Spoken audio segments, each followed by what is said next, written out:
Terminando este módulo, vamos a hablar ahora de nefropatía diabética, una de las complicaciones más importantes de la enfermedad.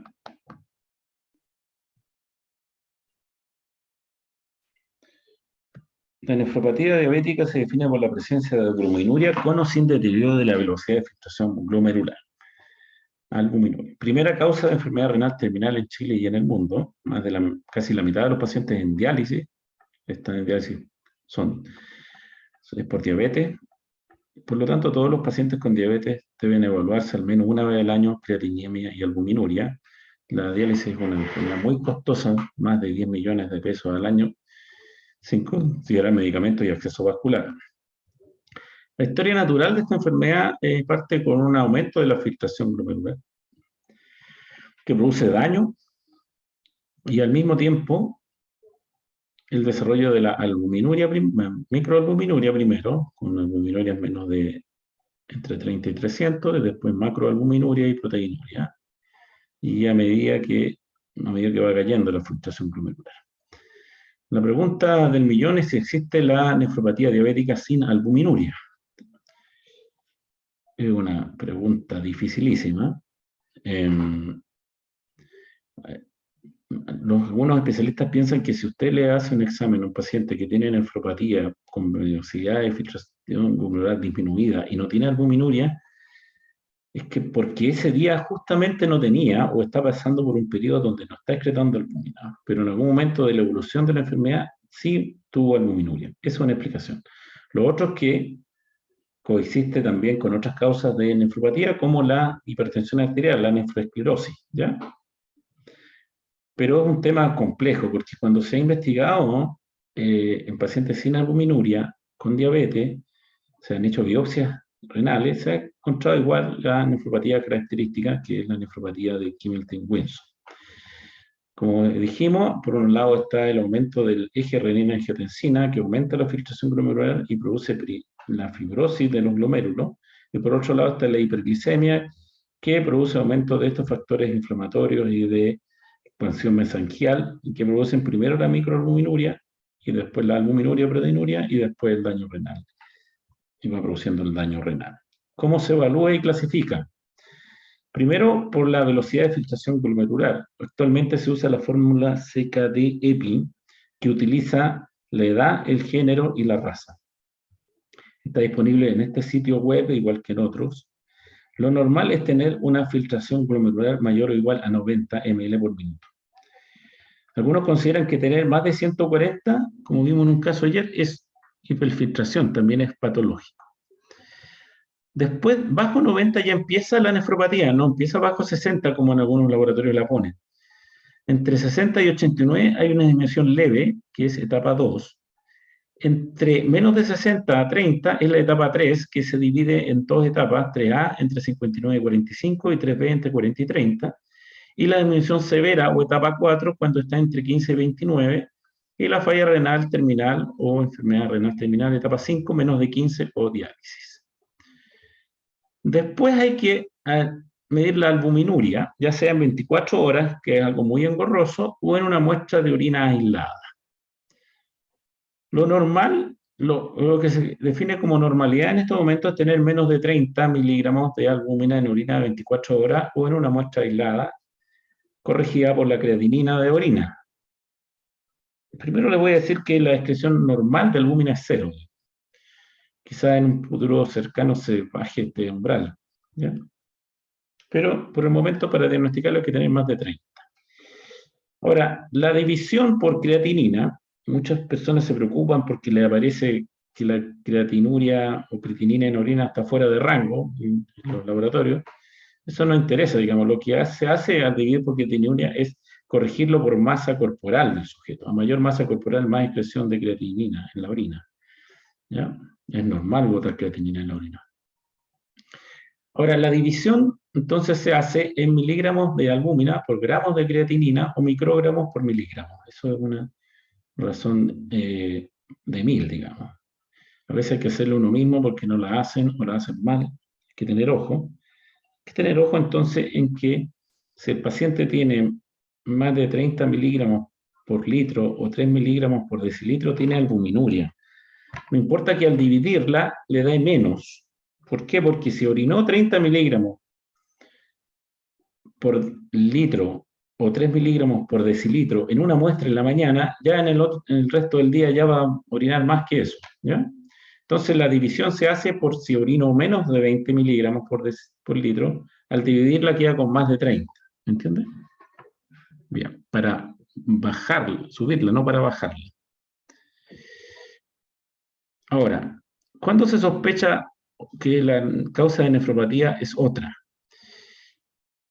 Primero, que el paciente tenga una nefropatía realmente importante y no tenga nada de retinopatía. Eso es poco sospechoso. Lo más sospechoso, sí, es que a pesar del tratamiento de bajar la glicemia, controlar bien la presión, el paciente siga excretando albúmina o aumente su excreción, ¿ya? Mucho. O sea, se corrige la glicemia, se corrige la presión y sigue aumentando. Eso es muy sospechoso. La gran mayoría de esos casos es porque los pacientes toman antiinflamatorios, no esteroidales, ¿ya? Diclofenaco, piroxicam, que están totalmente prohibidos en pacientes con nefropatía, ¿ya? O que tenga sospechas de otra enfermedad. Ahora, después que usted tiene en su conocimiento la velocidad de filtración y la albuminuria, puede ubicar a los pacientes en este cuadradito de la CADIJO, de la Gran Organización Mundial de Protección de los Riñones. ¿Por qué? Porque es tan importante, porque de eso va a depender la intensidad de su tratamiento, de su vigilancia, si lo deriva o no lo deriva al nefrólogo, cada cuánto tiempo lo cita, etcétera, etcétera. Los pacientes, en general, las personas pierden 0,2 ml por minuto al año de filtración glomerular. Por un paciente que no tiene ninguna enfermedad, se va a demorar como 200, 300 años en llegar a diálisis. Pero los pacientes con diabetes pierden de 0,5 a 15 ml por minuto al año si tienen todo malo, la presión, la diabetes. De tal manera que un paciente con filtraciones de 45 en 3 años puede quedar en diálisis, ¿ya? Esto entonces depende de en qué cuadradito esté, de en qué color esté, cada cuánto tiempo le va a pedir el examen y se lo va a referir o no al especialista. Como ven aquí, los factores que agravan al desarrollo de nefropatía son la obesidad, la hipertensión, el mal control glicémico. El error que se comete comúnmente es decir, voy a tratar al paciente para que no se dialice. El problema está que hay una serie de enfermedades asociadas a la nefropatía, como la anemia, por deficiencia de eritropoyetina, la enfermedad osteometabólica, por falta de hidroxilación de la vitamina D, que genera hiperparatiditismo secundario, osteoporosis, etc. La hipofosfemia y la acidosis metabólica, y que empiezan a presentarse ya con filtraciones menos de 90 y de 60 ya la prevalencia es muy alta, y esto también disminuye la calidad de vida de los pacientes. Lo otro importante es que los pacientes que tienen nefropatía tienen un altísimo riesgo cardiovascular. Además, en este estudio epidemiológico pueden observar ustedes cómo el riesgo de tener un infarto o de morir cardiovascularmente es mayor en los pacientes que tienen nefropatía que aquellos que han tenido infarto, ¿ya? Entonces, detrás de la nefropatía diabética hay una enfermedad cardiovascular sí o sí presente. ¿Cómo se trata y se previene? Controlar la glicemia, si sirve, controlar la presión, importantísimo, manejar los lípidos, modificar el estilo de vida, bajar de peso, dejar de fumar, reducir la ingesta de sal, moderar el consumo de alcohol, llevar la glicemia lo más bajo posible, ojalá a niveles menos de 7, menos de 6,5, menos de 6, sin inducir hipoglicemia severa. La presión ojalá menos de 140 para todo, menos de 130-80 para un nefrópata, los lípidos también bajos. Y hay fármacos que por sí solos disminuyen la nefropatía, como los IECA o GARA2, que hay que usarlas en las dosis máximas toleradas por el paciente, pero no combinados. Los antagonistas de los receptores de aminonucleoticoides, la espironolactona, la lopirona, los inhibidores de SGLT2, que hoy día se están estableciendo como parte del tratamiento de la nefropatía, independiente de su efecto glicémico, las estatinas, sobre todo atorva y simvastatina, y también hay beneficios del uso de análogos de GLP-1. Las controversias, por ejemplo, la primera, si hay que comer menos proteínas, no. Las proteínas solo se restringen cuando empieza a aumentar el boom, y eso es generalmente con filtraciones menos de 30. Lo que produce el daño en realidad de la ingesta de proteína o carne es la ingesta de sal. Hay que usar IECA o GARA2, ya se usan hasta en etapas terminales. Ya no hay que suspenderlo a un determinado nivel de... Perdón.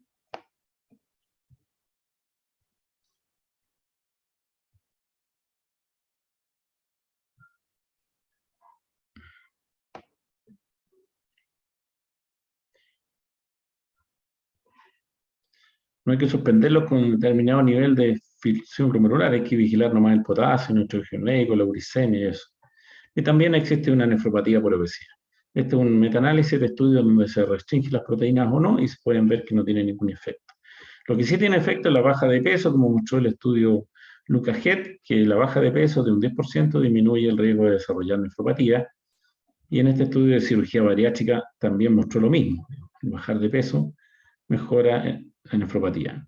Hay que también manejar la presión en todos los pacientes con hipertensión, hay que darles IECA o ARA2. La pregunta es si los que no tienen hipertensión hay que darle. Hoy día se dice que si no tiene hipertensión pero tiene albuminuria, debería darle una dosis baja de IECA o ARA2. ¿Ya? ¿A cuánto bajar la presión? Por lo menos menos de 130-80 y menos de 120 también tuvo algunos beneficios, pero empiezan a aparecer los riesgos asociados al tratamiento intensivo de la hipertensión arterial, que son el ortostatismo, ¿ya? Las caídas y el aumento de la calemia, del potasio. El control glicémico sí disminuye el riesgo de desarrollar nefropatía en todos los estudios de control glicémico. Llevar a hemoglobinas menos de 7 sí tiene beneficio en más de un 30% en los estudios ACORD, ADVANCE y PADT. Así que el control glicémico sí es muy útil, pero ojalá sin riesgo de nefropatía. ¿Cómo usamos los fármacos en pacientes con insuficiencia renal? Los fármacos para la diabetes. Recordemos nuevamente que la sulfonilurea glibenclamida está no recomendada con filtraciones menos de 60. Glimipiría, glicacía, glipizida sí se pueden usar, pero con mucho cuidado, y bajo 30 ninguna. La metformina hay que usarla en dosis habitual hasta 45, 2.000 miligramos diarios, 1.000 miligramos entre 45 y 30 y no usar menos de 30. Y la gran controversia es que si se puede reiniciar metformina en pacientes entre 45 y 30. Unos dicen que sí, yo prefiero que no. Ante cualquier caso de deshidratación, el paciente va a hacer una insuficiencia renal aguda y un episodio de acidosis láctica. Los inhibidores de PP4 se pueden usar hasta en diálisis. Se ajusta su dosis para evitar, para que no es necesario usar tanta dosis. Su efecto glicémico se conserva con dosis más baja en insuficiencia renal. La única que no lleva ajuste de dosis es la línea gliptina. Los inhibidores CYP2 están autorizados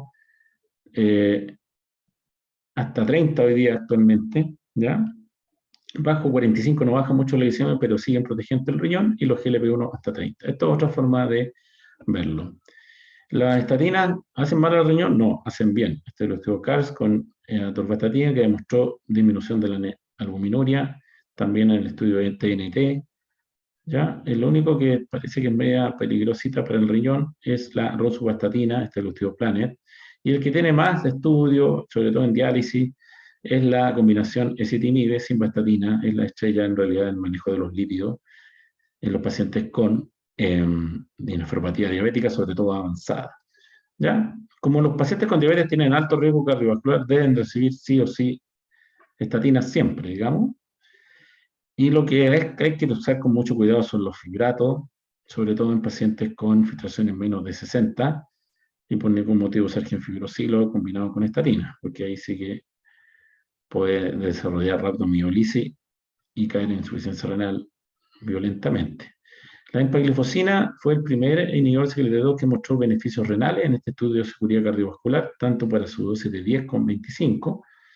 Y lo más curioso es que, miren, este estudio de seguimiento a largo plazo de empaglifosina comparado con una sulfonilurea, el glimipirid, pueden ver que esta es la función renal del paciente, cae un poco y después se recupera. Con glimipirid sigue cayendo. Y cuando usted lo suspende y vuelve a medir después de algunos años, tiene mejor filtración que al inicio. Esta caída hace que sea parecido el efecto a los IECA o ARA2. Todos los inhibidores de SGLT2 han demostrado beneficios renales, más del 40-50% de mejoría, incluso en pacientes sin diabetes, ¿sí? Con otras causas de nefropatía, especialmente enfermedad por IgA o por nefroesclerosis por hipertensión. El único inhibidor de PP4 que mostró ciertos beneficios renales fue la línea gliptina, pero la liraglutide y los otros inhibidores de SGLT2 han mostrado beneficios renales. Si esto sea un efecto directo o por la baja de peso y la mejoría del control glicémico, yo creo que es por eso, por la baja de peso y la mejoría del control glicémico. En definitiva, entonces, esta es la pirámide de la CADIGO, de esta organización internacional del manejo de los pacientes, todos deben mejorar el control glicémico, hacer ejercicio, bajar de peso, suprimir la sal, controlar bien la presión, los lípidos, dejar de fumar. Tienen que usar un bloqueo del sistema renina-angiotensina y deberían usar todos inhibidores SGLT2 independientes del control glicémico y terapia antiplaquetaria. Se parece mucho entonces a la indicación en pacientes con enfermedad cardiovascular establecida, insuficiencia cardíaca. Aquí la CADIGO recomienda entonces usar metformina con fracción entre 45 y 30, pero de nuevo discontinuarla con menos de 30 y en diálisis. ¿Ya? Como conclusión, la nefropatía debe ser evaluada regularmente en todos los pacientes diabéticos a través de una creatinemia y una razón albúmina creatinina al menos semestral. Evaluar las enfermedades no asociadas, anemia, enfermedad metabólica, acidosis, evaluar otras causas en casos especiales, y en la base del tratamiento, no consumir sal, bajar de peso, la glicemia lo mejor posible sin hipoglicemia, la presión arterial menor de 130/80, usar IECA o ARA2 en todos ellos, usar inhibidores SGLT2 y probablemente análogos GLP-1. Y la estrella para bajar la glicemia es la inhibidor de PP4, la metformina hasta 30 y los GLP-1 y la sulfonylurea ojalá en usar bajo 60, sobre todo glibenclamida. Como resumen, entonces, recordemos que debemos evaluar las complicaciones, enfermedad cardiovascular a través de un electrocardiograma antes de esfuerzo, la enfermedad vascular periférica a través de un EMNI o pletismografía, la nefropatía a través de la razón albuminuria, creatinuria muestra y la creatinemia, la neuropatía a través del examen de pie, del MinSal y la retinopatía a través de la revisión al oftalmólogo o las fotos de fondo de ojo. La nefropatía, la neuropatía y la retinopatía son complicaciones frecuentes, severas, invalidantes y de alto costo. A medida que disminuye la mortalidad de nuestros pacientes por otras causas, aumenta la prevalencia de estas complicaciones. El control glicémico y el manejo multicultural pueden prevenirlas y revertirlas parcialmente. Ese buen control debe ser alcanzado sin riesgo de hipoglicemia y los nuevos fármacos pueden tener al menos efecto directo, al menos en la nefropatía. Bien, muchas gracias.